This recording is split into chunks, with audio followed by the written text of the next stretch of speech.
ఈ వీడియో చూస్తున్న మీరు ఇప్పుడే ఈ ఛానల్ని సబ్స్క్రైబ్ చేసుకోండి. ఈ శ్రేష్టమైన వాక్యం ద్వారా అనేక మంది రక్షించబడులాగున ఈ వీడియోని లైక్ చేసి కామెంట్ చేయండి.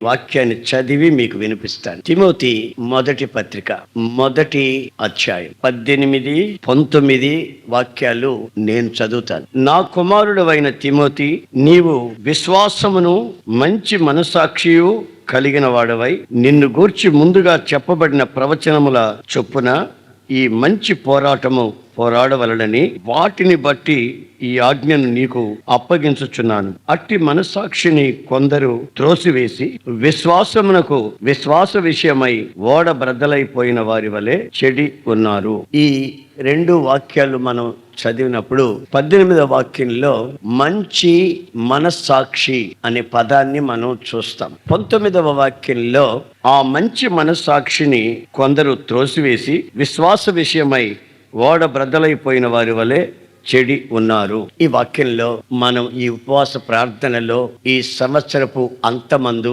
ధ్యానించవలసిన దేవుని వాక్యపు ఆలోచన ఏమిటంటే, మంచి మనస్సాక్షి కలిగిన వారమై మనము ఉండాలని దైవజనుడైన పౌలు తన తోటి సేవకునితో ఈ విషయాన్ని చెప్తున్నాడు. కొందరు మంచి మనస్సాక్షిని పోగొట్టుకున్నారు. వాళ్ళ ఓడ బ్రద్దలైంది. సముద్రంలో ఉన్న ఓడ బద్దలైతే అది ఏమవుతుందో మనకు తెలుసు. అలాగే నీళ్లలో మునిగిపోతుంది. మనిషి జీవితంలో ఉంచుకున్నటువంటి ఆశలన్నీ ఒక్కసారిగా నిరాశలుగా మారిపోతాయి. రాబోయే కాలాన్ని గురించిన ఆలోచనలన్నీ నీట మునుగుతాయి. మన విశ్వాసపు ఓడ, మన వ్యక్తిగత జీవితం యొక్క స్థితిగతులు మునిగిపోకుండా ఉండాలనుకుంటే మంచి మనస్సాక్షి కలిగిన వారమై ఉండాలి. దేవుడు ఆదాముని సృష్టించినప్పుడు అతనికి ఒక మంచి మనస్సాక్షి ఉండేటట్లుగా సృష్టించాడు. అందుకనే చల్లటి పూట దేవుడు వచ్చినప్పుడల్లా మహా సంతోషంతో గంతులు వేస్తూ దేవునితో ముఖాముఖిగా ముచ్చటిస్తూ ఉండేవాడు. కానీ ఆజ్ఞ అతిక్రమించినందువల్ల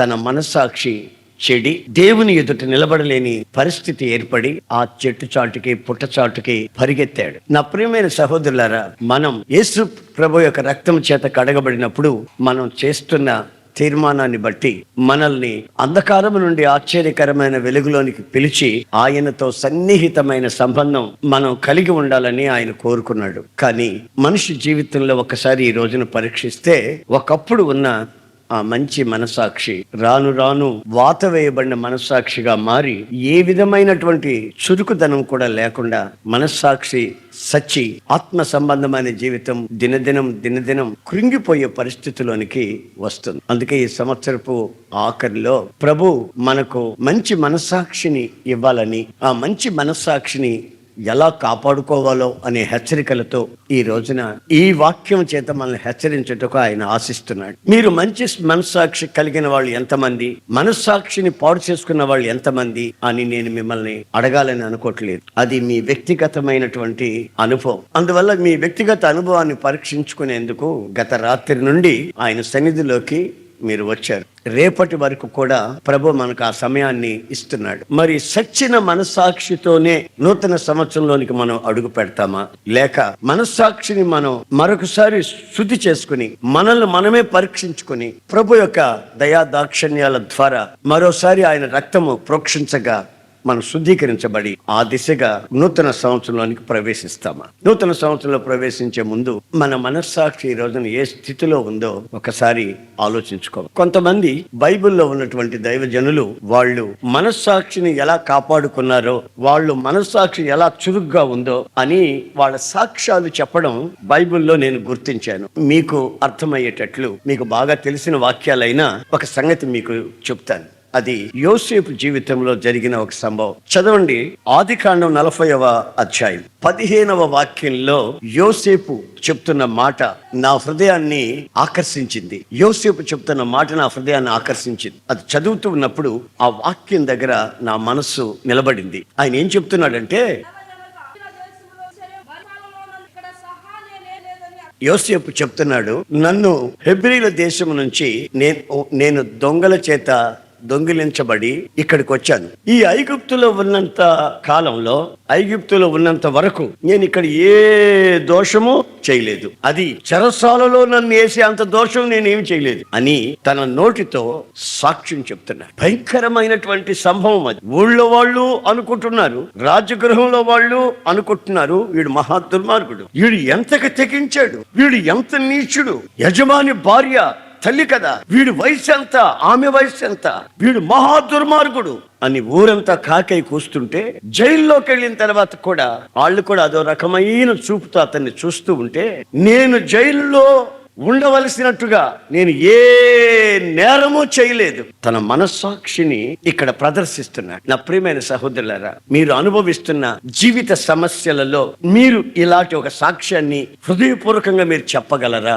జైల్లో ఉన్న శిక్షను అనుభవిస్తూ ఉన్నప్పుడు చెప్పగలరా? అతని యోసేపు మంచి మనస్సాక్షి చెప్తుంది, నేను ఏ నేరము చేయలేదు. ఎవరు నమ్మరు, నమ్మబలికేటట్టుగా కార్యక్రమాలని జరిగాయి, శిక్ష అనుభవిస్తున్నాడు. కానీ నేను ఇక్కడికి వచ్చిన తర్వాత ఇట్లాంటి సమస్యలు ఏమి నాకు మీ జీవితాలను ఒకసారి ఈ రోజున పరీక్షించండి. ఏ శిక్షకైనా నీవు అర్హత కలిగి శిక్షను అనుభవిస్తున్నావా? లేని శిక్షని, లేని నీవు చేయని నేరం నీ మీద మోపగా ఆ శిక్షని సంతోషంగా అనుభవిస్తున్నావు. ఆలోచించండి ఒక్కసారి. తన మనస్సాక్షి తనకు నేరారోపణ లేకుండా సాక్ష్యం చెప్తావు. ఏమే రోగం వచ్చింది, ఎందుకు వచ్చిందో నీకు తెలుసు. ఆర్థిక దరిద్రత ఏర్పడింది, అది ఎందుకు అట్లా ఏర్పడిందో నీకు తెలుసు. నీ మనసాక్షి నిన్ను నేరారోపణ చేస్తావు. పలానప్పుడు పలానా వాళ్ళతో స్నేహం చేసి ఈ క్రమము తప్పిన అక్రమాలు దిగి డబ్బంతా నాశనం చేసినందువల్ల కదా ఈ అప్పు, ఈ వడ్డీ. నా పిల్లలు నా అంతై ఉండగా నేను చెప్పిన అబద్ధం వల్ల, నేను తెగించి నీచమైన కార్యం చేసినందువల్ల కదా ఈ శిక్ష నా కుటుంబంలో నేను అనుభవిస్తున్నాను. నీ మనస్సాక్షి నిన్ను నేరారోపణ చేసినప్పుడు మనస్సాక్షికి విరోధముగా నీవు మాట్లాడకూడదు, తెగించకూడదు. ఆ మనస్సాక్షి నిన్ను నేరారోపణ చేసినప్పుడు దేవుని సన్నిధిలో మనసారా సాష్టాంగపడి బోర్లపడి, అయ్యా నా పరిస్థితి, నాకు ఒక మంచి మనస్సాక్షి ఇవ్వండి. యోసేపు చెప్తున్నాడు, తను ఇలాంటి శిక్ష అనుభవించడానికి తాను ఏమి చేయలేదని. అలాగా నీ సన్నిధిలో చెప్పే ఆ సాక్ష్యం నాకివ్వండి. యోసేపు తన జీవితంలో ఈ మంచి మనస్సాక్షిని ఎలా కాపాడుకున్నాడు? చదవండి ఆ వాక్యాన్ని. 42:18 ఆదికాండం 42:18 యోసేపు చెప్తున్న మాటని గుర్తించాడు. చప్పట్లు కొట్టండి గట్టిగాను.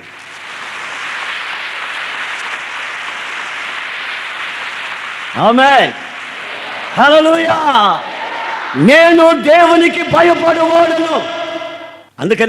అందువలనే నేను ఇలాంటి సాక్ష్యం చెప్పగలుగుతున్నాను. దేవునికి భయపడకపోతే పాపంలో పడిపోయేవాడిని, అక్రమంలో పడిపోయేవాడిని, నీచత్వానికి తెగించేవాడిని, ఆ ఐశ్వర్యం తన కుటుంబంలో ఉన్న ఐశ్వర్యాన్ని అనుభవించేవాడిని. ఈ జైల్లో ఉండవలసిన అక్కర నాకు లేదు. కానీ ఈ జైల్లో నేను ఎందుకున్నానో తెలుసా? ఏ నేరమో చేయకుండా. నేను చేయలేదని నా మనస్సాక్షి సాక్షి. కారణం, నేను దేవునికి భయపడేవాడు. మనుషులకు భయపడేవాళ్ళు ఉన్నారు. అంటే పెద్దలకు భయపడకూడదని కాదు, తల్లిదండ్రులకు భయపడకూడదని కాదు, మనుషులకు భయపడి వణికే వాళ్ళు ఉన్నారు. అయితే యోసేపు అంటాడు, మీరు దేవునికి భయపడినట్లు అయితే మీ మనస్సాక్షి మీ మీద నిందారోపణ చేయకుండా ఓ మంచి మనస్సాక్షి కలిగిన వ్యక్తులుగా మీరు జీవిస్తారు. ఆమేన్, ఆమేన్. ఆ మంచి మనస్సాక్షి మీ వ్యక్తిగత జీవితాన్ని అంచెలంచెలుగా అంచెలంచెలుగా ఒక గొప్ప ఆశీర్వాదానికి తీసుకువెళ్తుంది. ఒక దేశాన్ని పరిపాలించే ఆ పరిపాలనా శక్తిని, సామర్థ్యాన్ని ప్రభు నీకు ఇస్తాడు. నీ జీవితంలో ఉన్న ఆ సిన్సియారిటీని బట్టి, యథార్థతను బట్టి, మంచి మనస్సాక్షిని బట్టి, ఆ మంచి మనస్సాక్షి కొరకు మీరు రాత్రి మగళ్ళు ప్రయాసపడాలి. ఆమేన్, ప్రైజ్ ది లార్డ్. దైవజనుడైన ఆ యోసేపుని గురించి మరొకసారి నేను గమనిస్తే, అతనికి వచ్చిన శోధనల్లో అతను ఏం చేశాడని రాసిందంటే పారిపోయాడని రాసింది. అక్కడే కాస్త కూర్చొని నెమ్మదిగా సరదాగా ఆగా అవసరపడబాక, ఆగా, ఇదిగో ఇది ఎట్లా అది ఎట్లా అని పనికి మాలినటువంటి సరదాలు మాట్లాడుకుంటూ అక్కడే కూర్చోలేదు, పాపముతో చెలగాట మాడలేదు. ఆ సందర్భం వచ్చి రాకమునిపే పరిగెత్తుతున్నాడు. దైవజనుడైన పౌలు కూడా యవనస్తులైనటువంటి వాళ్ళకి హెచ్చరికలు ఇచ్చేటప్పుడు ఆయన అదే మాట అంటున్నాడు, పాపమునికి విముఖుడవై నీవు పారిపో. ఆమేన్, హల్లెలూయా. మనం ఎవరు మీ పరలోకం నుంచి దిగొచ్చిన దేవదత్తులం కాదు. మనమంతా పరలోకం నుంచి దిగొచ్చిన దేవదత్తులం కాదు. ఉప్పు కారం తిన్నవాళ్ళం, శరీరంలో బ్రతుకుతున్న వాళ్ళం, శరీరంలో ఉన్న వాళ్ళమి. ఈ శరీరం మనకు సహకరించదు, ఆత్మానుసారంగా ఉండదు. కనుక ఈ శరీరాన్ని లోపరుచుకొని బలపరుచుకొని ఈ శరీరాన్ని మనం ఆత్మ సంబంధమైన ఆ ఆత్మ బంధము చేత మనం చెరపట్టాలి. పారిపోండి. ఆమేన్. Praise the Lord. పారిపోయేవాళ్ళు, పాపానికి విముఖముగా పారిపోయేవాళ్ళు పిరికివాళ్ళు కాదు, దేవునికి భయపడేవాళ్ళు. దేవునికి స్తోత్రం. ఆమేన్. హల్లెలూయా. లోకస్తులు అనుకుంటారు, సరే తాగవా, నువ్వు మగాడివేనా, వీడి కూడా తాగవా, నువ్వు ఒట్టి దద్దం ఉన్నట్టున్నావే, లోకంలో ఉన్నవన్నీ అనుభవించే సినిమాలు కూడా పోరా మీరు, అట్టయితే మీరు ఒట్టి పనికి మళ్ళీ అని లోకం అంటది. కానీ మనం వాటికి దూరంగా పారిపోతున్నప్పుడు మన ప్రభు అయిన యేసుక్రీస్తు మనల్ని ఒక్కసారి చూసి వీళ్ళు నాకు భయపడుతున్నారు గనుక వీళ్ళ మనస్సాక్షిని నేను పవిత్రపరచాలి, ఆ మంచి మనస్సాక్షిని కలిగి జీవించేటట్లు చేయాలి. ఆ మంచి మనస్సాక్షి ప్రతి క్షణం అన్ని కోణాలలో మనల్ని ఆశీర్వదిస్తుందన్న సంగతి వాస్తవం. ఎందుకంటే ఆయా క్షణంలో బలం ఇచ్చి, కృప ఇచ్చి, ఆరోగ్యం ఇచ్చి నన్ను నడిపించగలిగిన సమర్థుడు నాకున్నాడు. ఆయన పేరు యేసు. హల్లెలూయా. సంభవాలు ఎన్ని చిక్కు సమస్యలుగా మారినా సరే నన్ను నడిపించగలిగిన వాడు ఉన్నాడు. ఆయనకి నేను భయపడినంత కాలం సమయోచితమైన కృప చేత, సమయోచితమైన బలము చేత, సమయోచితమైన జ్ఞానము చేత నన్ను నడిపించుటకు సమర్థుడు, శక్తి కలం. ఇక నేను ఏడ్చినా ప్రయోజనం లేదు, కృంగిపోయినా ప్రయోజనం లేదు. కారణం ఏంటంటే ఆయన ఉన్నాడు, నడిపిస్తా. నేను ఆయనకు భయపడకపోతే, భయపడకుండా విచ్చలవిడిగా నేను ప్రవర్తిస్తే నేను ఇక భయపడవలసిన అవసరం నాకు ఉంది. ఎందుకంటే ఆయన భయం లేదు కనుక నేను మీకైనా భయపడాలి. లేక నా వ్యక్తిగత జీవితంలో ఆలోచించుకుని నాకు నేనే భయపడి సావాలి. కానీ ఆయనకి భయపడే వాళ్ళని ఆయన ఆ విధంగా తీసుకెళ్ళి. యోసేపు చెప్తున్నాడండి, ఖచ్చితంగా నన్ను ఐగుప్తు నుంచి దొంగిలించి తీసుకొచ్చారు. ఎవరు దొంగిలించారు చెప్పట్లేదు. సరే, ఒకవేళ చెప్పదలుచుకుంటే ఏమని చెప్పాలి తెలుసా? నా ఇంట్లో నేను ఉన్నప్పుడు మా అన్నోళ్ళు నా మీద పగబట్టారు, వాళ్ళకి నేను ఆహారం తీసుకెళ్తే వాళ్ళు నన్ను కొట్టి గోతులు వేసారు. ఏమండి, గోతులు వేసిన లేపి మరలాను గోతుల నుంచి తీసి నన్ను అమ్మేశారు. ఈ చరిత్ర మొత్తం చెప్పుకుంటా రావాలి, బ్రేకు బేలు లేకుండా. కానీ ఈయన ఒకే మాటలు క్లుప్తంగా చెప్తున్నాడు. కొంతమందిని నేను మాట్లాడించాను అనుకోండి, ఇక వాళ్ళు ఆపరిక ఇక మొదటి నుంచి, స్టార్టింగ్ నుంచి, ఏది పెళ్ళైన రోజు నుంచి స్టార్ట్ చేస్తారు. ఇక అయితే యోసేపు చూడండి, వాళ్ళ అన్నల మీద నేరం చెప్పలేదు, పలానోళ్ళ మీద, ఎవరి మీద ఏ నేరమో చెప్పట్లేదు. నేను ఈ జైల్లో ఉండవలసిన నేరం ఏమీ చేయలేదు. ఆమేన్. ఎంత చక్కగా తన సాక్ష్యాన్ని వివరిస్తున్నాడు. నేరం ఎవరి మీద చెప్పట్లేదు. మనమైతే ఏమంటాం, మా చిన్నాన్న చేశాడు నాకు ఇది, లేదంటే మా మేనమామ చేశాడండి నా జీవితం ఇట్లా అయిపోయింది, లేదంటే మా అమ్మకి చెప్తే మా అమ్మ చేసింది ఈ పని, లేదంటే మా తమ్ముడు చేశాడండి నా జీవితం ఇట్లా అయిపోయేటట్లు అని అంటాం. కానీ ఒక ఆత్మీయుడు, ఆత్మ సంబంధమైన వ్యక్తి తన జీవితానికి ఏమి జరిగినా, ఎవరు ఏమి చేసినా అవన్నీ చెప్పుకుంటూ వాళ్ళ మీద నేరాలు మోపుకుంటూ తిరగడు. వాడు మాత్రం చెబుతాడు, నేను ఈ జైల్లో ఉండుటకు తగిన నేరం ఏమీ చేయలేదు. ఆమేన్. హల్లెలూయా. మామూలు మాటండి. దేవునికి భయపడేవాడు దేవుని చూస్తూ ఉండగా ఆ మాట చెప్పడం అంటే మామూలు పనే. కోర్టులో అయితే చెప్పదు, ఆ పుస్తకం మీద పెడతాడు, సత్యమే చెప్తాను, అబద్ధమే చెప్పనని, చెప్పేదంతా అబద్ధమే చెప్తాడు. అంటే అతను వకీలైనా, జడ్జి అయినా, వీళ్ళు అబద్ధాలు నమ్మేవాళ్ళు, వీళ్ళు నమ్మేవాళ్ళు. సత్యం ఎవరికి తెలియదు కనుక, సత్యం తెలిసిన వాళ్ళు ఎవరు లేరు కనుక వీళ్ళు ఏం చెప్తే అది సత్యం అనుకునే వాళ్ళు కొందరు, ఇది అసత్యం అనేవాళ్ళు కొందరు. అక్కడ బ్యాలెన్స్ ఉండదు. జడ్జి గారికి కాస్త ఆలోచించుకొని ఏది సత్యం అర్థం కాక వాయిదా అంటాడు. మళ్ళీ 14వ తారీఖు ఏమి నిర్ణయించేది తెలియక. అయితే మనం ఎవరు భయం కలిగి ఉండాలి చెప్పండి? నువ్వు ఎన్ని చెప్పినా ఆ పైన ఆయనకి సత్యం తెలుసు. నువ్వు ఎన్నైనా చెప్పు. నాకేమైనా తెలిసి నేను కొందరిని ఏమన్నా అడిగితే, అబ్బే నేనా, ఎవరు చెప్పారండి, ఇంకెవరి గురించి చెప్పారేమో, నన్ను గురించి కాదు అంటాడు. కానీ ఆ పైన ఆయన ఏం చేస్తున్నాడు చెప్పండి, ఇప్పుడు చెప్పండి. అందుకని యోసేపు అంటాడు, నేను ఆ రోజున ఆ పరిస్థితుల్లో ఎందుకు అక్కడి నుంచి పారిపోయానంటే, నేను దేవునికి భయపడే వ్యక్తిని, జడ్జికి భయపడేవాడిని కాదు, పోలీసుకి భయపడేవాడిని కాదు, వకీళ్ళకి భయపడేవాడిని కాదు, గవర్నమెంట్కి భయపడేవాడిని కాదు, నేను దేవునికి భయపడే వ్యక్తిని. గనుక నా మంచి మనస్సాక్షిని నేను కాపాడుకునేదానికి పాపమును విడిచి పారిపోతున్నాను. ఆమేన్. ఆమేన్. ఆమేన్. రెండవదిగా మనం మరి ఒక భక్తుని గురించి చూస్తాం. ఆ రెండవ భక్తుడు ఎవరంటే శామ్యూయల్. చిన్ననాడే దేవుని మందిరానికి వచ్చి దేవుని మందిరంలో ఉన్న శామ్యూయల్ 12వ అధ్యాయం, మొదటి శామ్యూయల్ గ్రంథం 12వ అధ్యాయం 5వ వాక్యంలో ఇలా వ్రాయబడి ఉంది.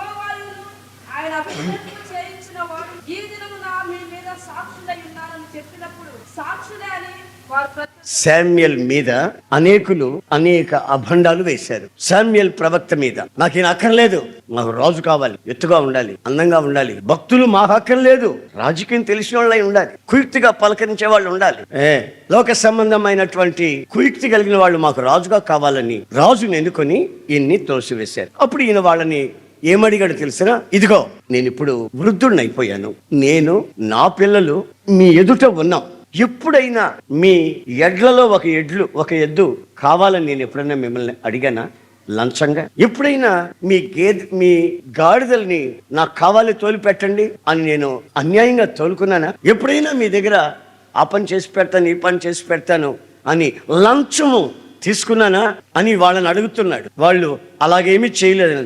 మీరు అలాగేమి చేయటం అని కాదు, మీరు నా ఇంట్లో వెతికినా, నాలో వెతికినా, నా జీవితంలో వెతికినా పొరపాట్లు కూడా మీకు అలాంటివేమీ దొరకవు. ఆమేన్, ప్రైజ్ ది లార్డ్. నా నోట అబద్ధపు మాట కానీ, నా చేతిలో లంచబడి డబ్బు కానీ, నా ఇంట వంట, నా పిల్లలకు కూడా చిన్ననాటి నుంచి మీ మధ్యలోనే ఉన్నాను. ఇది 1 రోజు 2 రోజులు లేకపోతే 1 year 2 సంవత్సరాలు చరిత్ర కాదు. ఇది చిన్న వయసు నుంచే మీ మధ్యలో ఉన్నానే. ఎప్పుడైనా ఇలాంటి కార్యక్రమాన్ని నా దగ్గర చూసారా? మీరు చూడలేరు. Praise the lord. మీరు చూడలేరు. హల్లెలూయా, హల్లెలూయా. మీరు చూడలేరు. నా వయసు పెరిగింది, అనుభవం పెరిగింది, నేనంటూ ఏమనుకున్నారు అని అంటలే. చిన్నప్పటి నుంచి మీ మధ్యలోనే ఉన్నాను కదా, ఎప్పుడైనా నేను ఇట్లాంటి పనులు చేయటం మీరు గమనించారా? మీ దగ్గర ఎప్పుడైనా మందిరం కడుతున్నాం, డబ్బులు ఇవ్వండి, మీరెంత అని బలవంతం ఎప్పుడైనా మీకు చేసామా? ఉడాలలో పండుగ పెడుతున్నాం, ఎవరెవరు ఎంత ఇస్తారో చెప్పండి, రాసుకుంటాను, బడ్జెట్ తెలియాలి. ఎంతమందికి భోజనాలు పెడుతున్నాం? బ్రదర్ నువ్వు 5 బస్తాలు బియ్యం, ఉద్యోగం చేస్తున్నావుగా, నువ్వు భార్య, 2 ఉద్యోగాలు చేస్తున్నారుగా, ఏమయ్యా ప్రార్థనకు వస్తున్నావు, నువ్వు చాలా రోజుల నుంచి వస్తున్నావు, ఎప్పుడైనా దశంభాగం ఇచ్చావా? ఎప్పుడైనా సంవత్సరం కాదు, 2 సంవత్సరాలు కాదు. ఇప్పుడు గేసమ్మ గారు ఉంది, ఇది గేసమ్మ గారు, ఆమెకి నేను ఎంతకాలం నుంచి తెలుసా? ఇంచుమించు 25 ఏళ్ళ నుంచి తెలుసు. అవునండి. ఎప్పుడైనా మీ ఇంటికి వచ్చి గేసమ్మ గారు కొంచెం చేపల కూర నాకు మహా ఇష్టం, కొంచెం రొయ్యలు ఎప్పుడు చేపల కూర చేసి పెట్టామా గేసమ్మ గారు అని అడిగాను. పలావ్ చేసి తీసుకురమ్మా మా ఇంటికి, వేడిగా నాకు తినాలని ఎందుకు అనిపిస్తుంది. ఎప్పుడైనా నాకు చెప్పులు కొనిపెట్టండి, బట్టలు కొనిపెట్టండి, కిస్మిస్ బట్టలు కూడా కొనిపెట్టరా? మీరు కొనుక్కోవచ్చా? మాకు కొనిపెట్టండి అన్నావా? మీరు ఇల్లు కట్టుకున్నారు, మందిరానికి ఏమి ఇచ్చారు అడిగావా? మందిరానికి కానుకేమో 1000 రూపాయలు ఇచ్చారు, మీ అల్లుడు కట్నమేమో 60,000 ఇచ్చారు అని అడిగావా? కట్నమేమో 60, మందిరం కట్టుకున్నది 100 ఇచ్చారు. ఎప్పుడైనా అడిగాము ఇట్లా? శామ్యూయల్ అంటున్నాడు, మీరు ఎంత తరచి నా జీవితంలో కానీ నా పిల్లల జీవితంలో కానీ చూసినా అది ఇప్పటి నుంచి కాదు, నేను ఇప్పుడు వృద్ధుని అయిపోయాను, చిన్ననాటి నుంచి మీ మధ్యలోనే ఉన్నాను కదా. మీరు వెతికినా నా చేత కానీ నా ఇంట కానీ అట్లాంటివి నా హృదయంలో కానీ నా మాటలో కానీ మీరు కనిపెట్టలేరు. ఆమేన్. ఎట్లాంటి సాక్ష్యం అండి. మరి అంతకంటే మంచి బ్రతికి ఇంకేం కావాలి? హంసలాగా 6 రోజులు బతికితే చాలు. కాకిలాగా బతికేదానికంటే 100 ఏళ్ళు, కాకిలాగా కలకాలం బతికేదానికంటే, చీచా అనిపించుకుని దరిద్రం అనిపించుకుని ఉసూరుమంట బతికేదానికంటే ఓ పవిత్రమైన మాట, పవిత్రమైన చూపు, పవిత్రమైన ఆలోచన, పవిత్రమైన పని, ఇలాగ పవిత్రతను గురించి ఆ ప్రకటన కలిగి జీవించే ఆ మంచి మనస్సాక్షి. దైవజనుడు హెచ్చరిస్తున్నాడు, నా కుమారుడా, కొందరు మంచి మనస్సాక్షిని పాడు చేసుకుని ఓడ బ్రద్దలైపోయినట్టుగా బద్దలైపోయారు అని. ఏమిరా, సముద్రంలో ఓడెళ్తుంది, దానికి బెజ్జం పడింది, బెజ్జం పడి నీళ్ళు వచ్చేస్తున్నాయి లోపలికి, అప్పుడు నువ్వేం చేస్తావురా అంటే, ఇంకో బెజ్జం పెడతాను, ఈ నీళ్ళు అటు పోయేటట్టు అన్నాడు. వాడు తెలివితేటలు, వీడు ఇంకో బెజ్జం పెట్టిందాక ఓడ ఉంటుందండి, ఇంకో బెజ్జం పెడితే ఇంకా ఎక్కువ నీళ్ళు వస్తాయి కదండి. తల తిక్క. కొందరికి మైండ్ ఉండదు, ఒక అబద్ధానికి ఇంకొక 10 అబద్ధాలు చెప్పి ఈ అబద్ధాన్ని పెట్టుకోవాలని ప్రయత్నం చేస్తారు. ఏమండి, సత్యం ఒంటరిగా నిలబడుతుంది. సత్యానికి 10 సపోర్ట్లు పెట్టినా అది ఆగదు. అసత్యానికి, అబద్ధానికి 10 సపోర్ట్లు పెట్టి ఆపాలనుకున్నా, అబద్ధాన్ని సత్యంగా నిలపాలనుకున్నా నిలవదది. ఓడ బెజ్జం పడితే ఆ బెజ్జం పోర్చాలి కానీ ఇంకో బెజ్జం పెడతాడంట, ఈ నీళ్ళు అటుపోతాయంట. తెలివి తక్కువ ఆలోచనలు, తెలివి తక్కువ పద్ధతి. నీతి, నిజాయితీ, పవిత్రత, మంచి మనస్సాక్షిని కాపాడుకునే అనుభవాలు. యోసేపు జీవితానికి వెళితే అతను అంటాడు, నేను దేవునికి భయపడేవాడిని. శామ్యూయల్ జీవితం అంటాడు, ఇదిగో నా చేతుల్లో లంచం కానీ దానికి మీరు సాక్షులు. ఆమేన్. రాత్రి మగళ్ళు నాతో ఉంటున్నారే, నన్ను చూస్తున్నారే సంవత్సరాల తరబడి, దానికి మీరు సాక్షులు అని నీవు చెప్పగలవా? నీ భార్య నిన్ను గురించి చెప్పగలదా? ఇతని నోట ఎప్పుడు అబద్ధం రాలేదండి. ఇద్దరు పిల్లలు వచ్చి నాకు చెప్పారు, ఎస్ఎన్ గారు మాకు ఇప్పుడు 13 ఏళ్ళు అయింది, ఇప్పటికీ ఈ రోజుకి కూడా మా తల్లిదండ్రులు కోపంగా మాట్లాడుకున్నట్టు మేము చూడలేదు. మా తల్లిదండ్రులు కోపంతో మాట్లాడుకున్నట్టు కానీ నువ్వెంత అన్నట్టు కానీ ఒకరినొకరు సేదరించుకున్నట్టు కానీ మా తల్లిదండ్రుల విషయంలో మేము సాక్ష్యం చెప్పగలం. ఇప్పటికి మేము చూడలేదన్న 13-14 ఏళ్ళు వయసు వస్తుంది మాకు. అంత చక్కగా వాళ్ళు మా జీవితాలకి మాదిరిగా బ్రతుకుతున్నారు. మమ్మల్ని అబద్ధం చెప్పమంటాం కానీ, మమ్మల్ని సినిమాల చుట్టూ తిప్పడం కానీ మా తల్లిదండ్రులు మాకు చేయలేదు. తల్లిదండ్రుల గురించి ఆ పిల్లలు చెప్తున్న సాక్ష్యం నా హృదయం ఉప్పొంగిపోయి ఆనందంతో నింపిపోయాడు. అట్లాగా ప్రతి కుటుంబాన్ని గురించి మా అమ్మ కేసరి గారు పెద్ద ముచ్చుకేస్తుంది కానీ నోరు శుద్ధి లేదు, వాక్ శుద్ధి లేదు, చెప్పేదంతా అబద్ధాలే. ప్రార్థన రోజైతే మాత్రం తలస్నానం చేసి నోరు బాగా గడిగి పెద్ద బైబిల్ పట్టుకొని ఎక్కుతుంది సిటీ బస్సు. ప్రార్థన అంటే మళ్ళీ ప్రార్థన నుంచి తిరిగి వచ్చిందంటే మళ్ళీ స్టార్ట్, మళ్ళా మామూలే.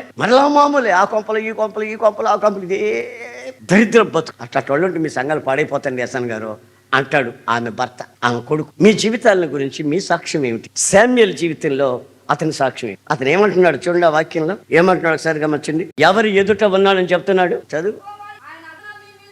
కాదు, ఎవరి ఎదుట ఉన్నాను, ఎవరి సన్నిధిలో ఉన్నాననే మాటను చూడ అక్కడ లేదా? ఎక్కడుంటే ఇదిగో నేను ఉన్నాను. విశ్వాసం నయంగా ఉన్నారు నీకంటే. అదిగో యెహోవా సన్నిధిని ఒకటి ఉంది, అభిషక్తుల ఎదుటాను. అదిగో చూడు యెహోవా సన్నిధిని, ఆయన అభిషేకం చేయించిన వాని ఎదుట. శామ్యూయల్ ఎక్కడ నిలబడినాడో చూడండి, మీరు బాగా గమనించండి. ప్యాకెట్ వాళ్ళ మధ్యలోకి వెళ్ళలేదు, తాగుబోతు వాళ్ళ మధ్యలోకి వెళ్ళలేదు, అక్రమ సంబంధాలు ఉన్న కుటుంబాల్లోకి వెళ్ళి అక్కడ విందు ఆరగించి రాలేదు, అపవిత్రమైన బ్రతుకు వాళ్ళ దగ్గరికి వెళ్ళి వాళ్ళని కాస్త పొగిడి వాళ్ళ దగ్గర ఏదైనా డబ్బులు తెచ్చుకోలేదు. నేను ఎవరి సన్నిధిలో ఉన్నాను?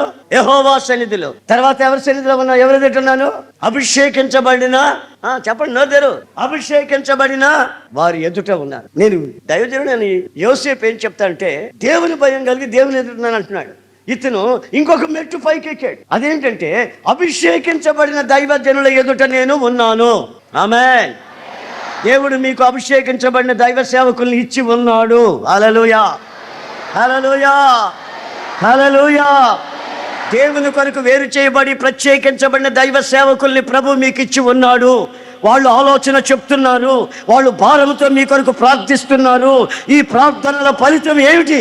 మీకు ఒక మంచి మనస్సాక్షి కలిగి, నా దగ్గర అట్లాంటివి ఏమి దొరకవు మీకు వెతికినా కానీ అంటాడు. వెతికినా మీకు అట్లాంటివి ఏమి దొరకవు. మీ ఎద్దు నేను తీసుకోలేదు, మీ గాడిదని నేను తీసుకోలేదు, మీకు మంచి పనులు చేసి పెడతానని డబ్బు తీసుకోలేదు. అట్లాంటివి ఏమీ నా దగ్గర మీకు దొరకవు. నాకు ఒక గుడ్ కాన్సెప్ట్, నాకు ఒక మంచి మనస్సాక్షి. కొందరు జీవితాలలో ఈ మంచి మనస్సాక్షికి ప్రతిగా ఏముందో తెలిసిన? సచ్చిన మనస్సాక్షి, వాత వేయబడిన మనస్సాక్షి వాత వేయబడిపోయింది అనుకో, ఏమండి ఆ వాత వేయబడిన దగ్గర ఎంత పొడిచినా నీకు సురుకో ఉండదు. కోళ్ల పందాలు పెట్టారు అక్కడ, వెస్ట్ గోదావరిలో కోళ్ల పందాలు పెట్టారు. ఒకడు ఏం చేశాడు, బాగా తెలివిగలవాడు, ఏం చేశాడు, ఒక కోడిని పెంచి బెర్స్కోడిని, పందెపు కోడిని. చిన్నప్పుడు నేను ఈ కోళ్ల పందాల్లో తిరిగేవాడిని, నాకు మహా సరదాగా ఉండేది. కత్తి కడితే మాత్రం అక్కడే ఉండేవాడిని, మళ్ళీ సరదాగా ఉండేది. డ్యాగ్ అనేవాడిని, నెమిలి అనేవాడిని, వాటి పేర్లు చాలా ఉన్నాయి. వాడు ఏం చేశాడు, ఈ పందాలు చేసే ఒక వ్యక్తి వాడు కోడిని కొని రోజు దాని ఒళ్ళంతా పొడిచి ఒళ్ళంతా కాయ కాసిపెట్టేట్టు చేశాడు. ఎందుకు?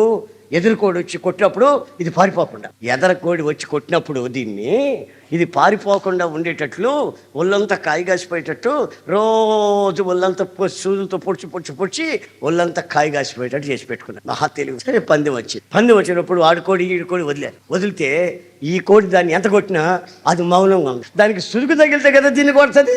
దీనికి ఏమాత్రం సురుకు తగిలినా దాన్ని కొట్టేది, దీనికి సురికేది. దానికి సురుకు దగ్గర లేకుంటే వాడు కాయ కాసిపోయేటట్టు పొడిచి వాళ్ళంతా కాయ కాసిపోయాయి. ఇక అది కొట్టి దీన్ని చంపేసింది.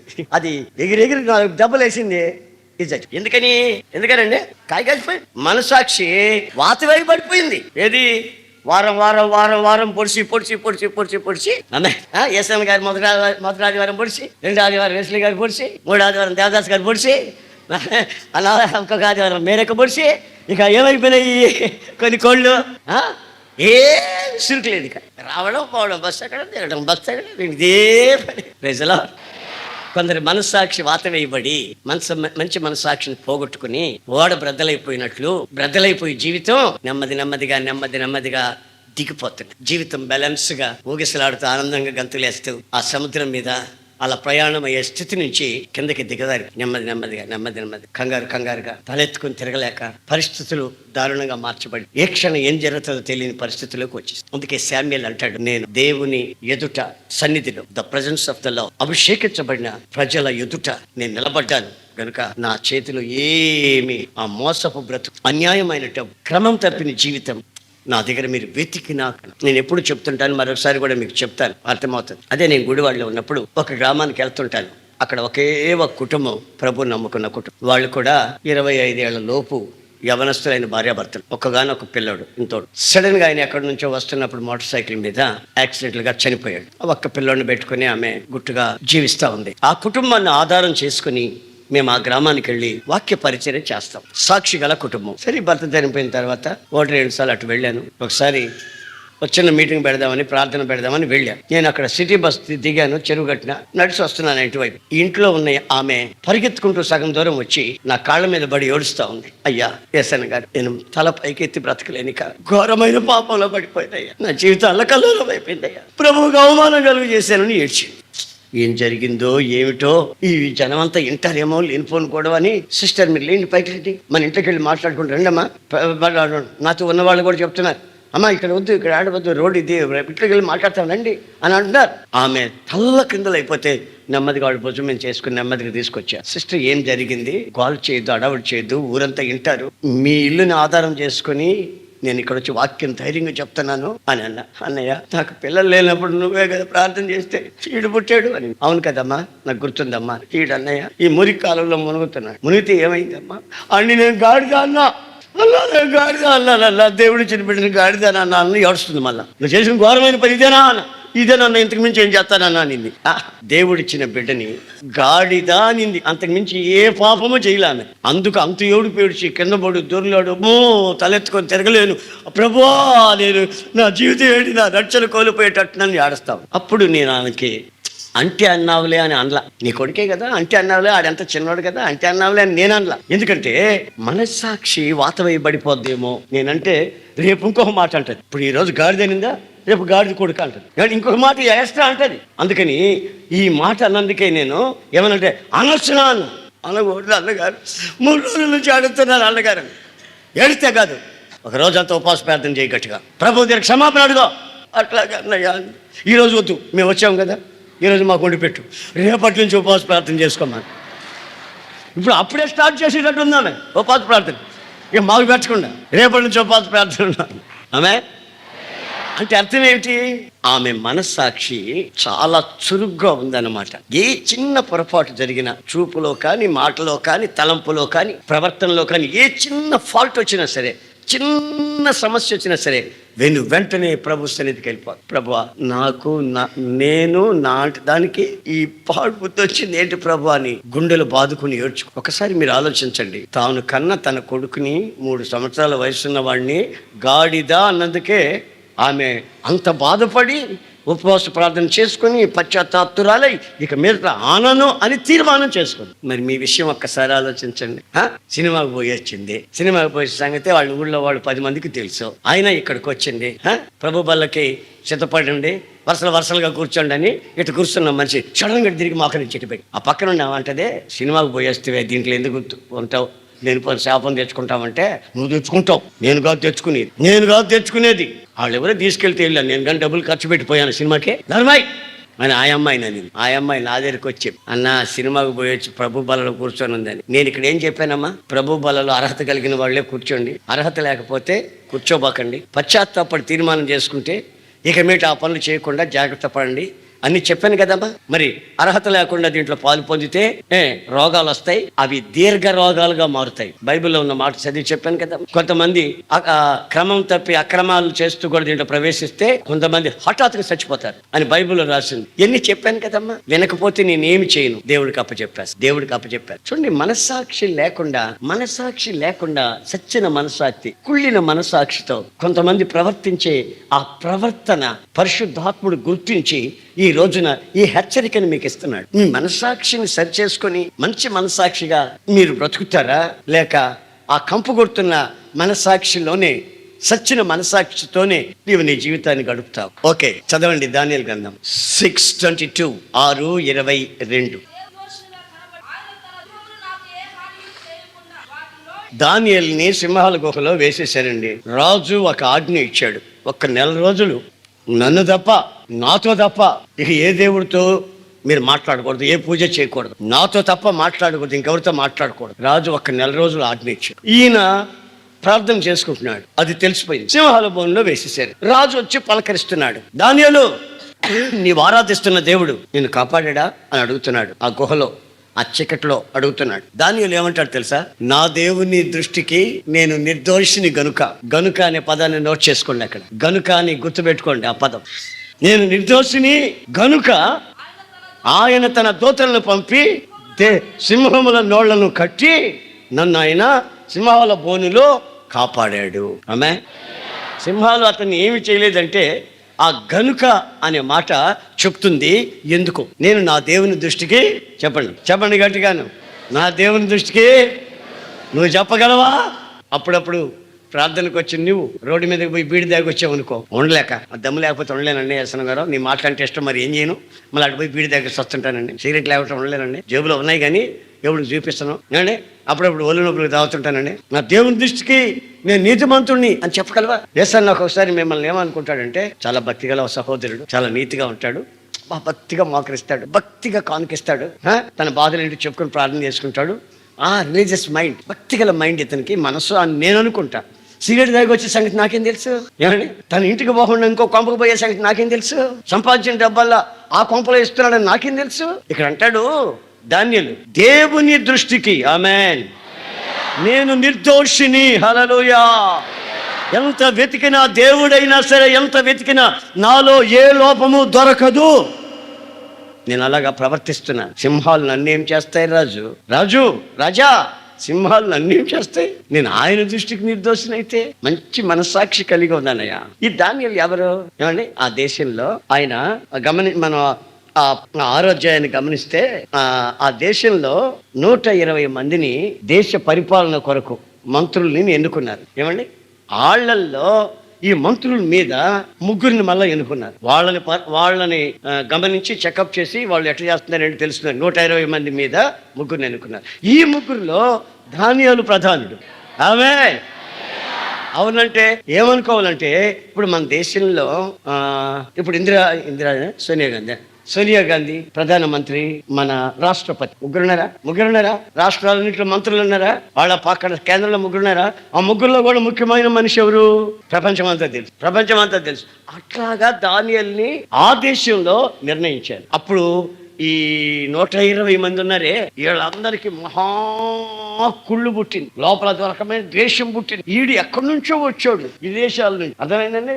విదేశాల నుంచి వచ్చిన వాడు ఇక్కడ మనకు ప్రాముఖ్యమైన మనిషిగా, ఫస్ట్ సిటిజన్, దేశానికే మొదటి పౌరుడిగా ఉండడం ఏమిటి? ఇతని మీద ఏదైనా ప్రభుత్వ పరిపాలన విషయంలో కానీ, రెవెన్యూ విషయంలో కానీ, ఏదైనా శాఖల్లో కానీ ఏదైనా ఫాల్ట్ వచ్చినట్టుగా ఇతన్ని నిరూపించి ఇతన్ని గద్దె దింపించాలి అని అక్కడ ఉండే వాళ్ళు శత ప్రయత్నాలు చేస్తున్నారు. ఎంత ప్రయత్నం చేసినా, ఎన్నిసార్లు వెతికినా అతనిలో ఏ లోపము, చెప్పండి, ఏ లోపము కనబడటం లేదు. అహంకారం లేదు, అధికారం లేదు, అధికారం వల్ల వచ్చిన గర్వం లేదు. ఏమండి, డబ్బు విషయంలో, ప్రతి విషయంలో నమ్మకంగా ఉన్నాడు. సైతాన్ గాడు మిమ్మల్ని కూడా ఈ విధంగానే పరీక్ష చేస్తాడు. ఏదైనా లోపం మీలో దొరుకుతుందేమో మిమ్మల్ని పల్టీ కొట్టిద్దామని, ఏదైనా చిన్న లోపం దొరుకుతుందేమో పల్టీ కొట్టిద్దామని ప్రయత్నం చేస్తాడు. ఆ ప్రయత్నం విఫలమైపోయింది. ఆమేన్. ఆ ప్రయత్నం విఫలమైపోయినాడు. ఊరుకున్నాడా? ఊరుకోలేడు. ఇంకా వీళ్ళు ఇంకొక రకమైనటువంటి ప్లాన్, డబ్బు విషయం కానీ, ఆర్థిక విషయం కానీ, ఫ్యామిలీ విషయం కానీ ఎక్కడ దెబ్బతినలేదు ఇతను.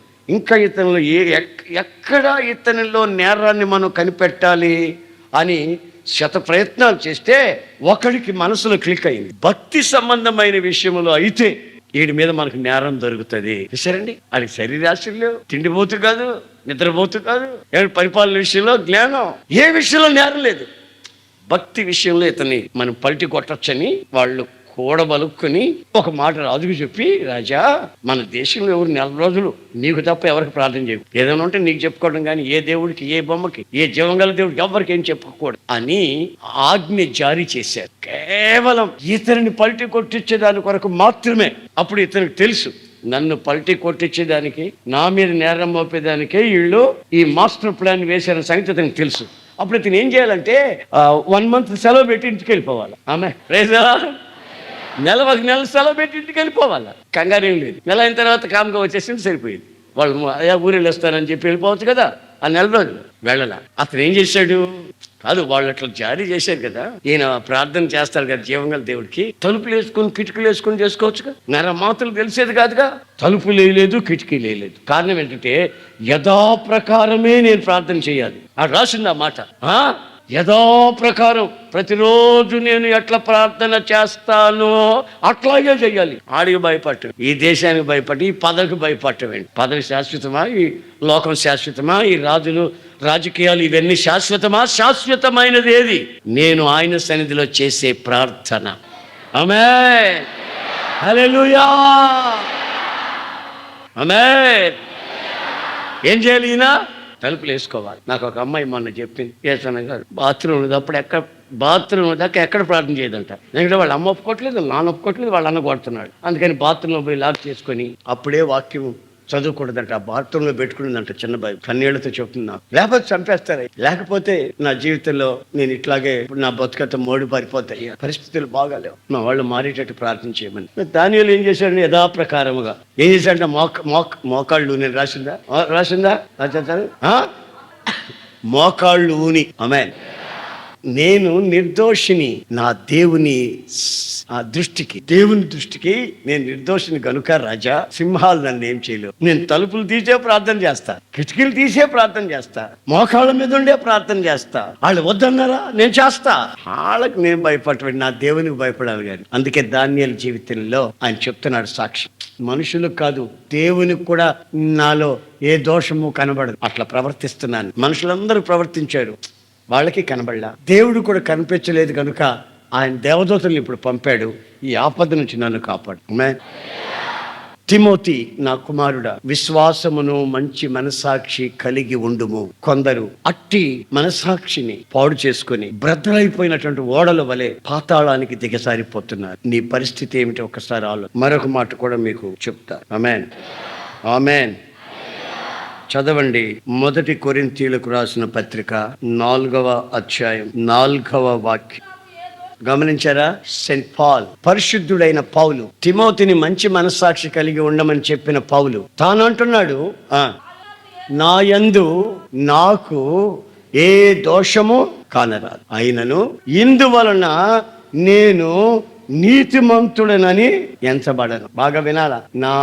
నా మట్టుకైతే నేను నాలో ఏ దోషము కానరాదు అని చెప్పిన వ్యక్తి వెంటనే ఏమంటున్నాడంటే, అయినా సరే నేను పెద్ద నీతిమంతుడు బాబు అని అంటం లేదు. అంటే అర్థం ఏంటంటే, కొన్నిసార్లు ఇలా యథార్థంగా, నీతిగా, నిజాయితీగా బ్రతికిన వాళ్ళల్లో తెలియని రీతిగానే ఆ స్పిరిచువల్ ప్రౌడ్, ఆత్మ సంబంధమైన అహంకారం, గర్వం వచ్చేస్తారు.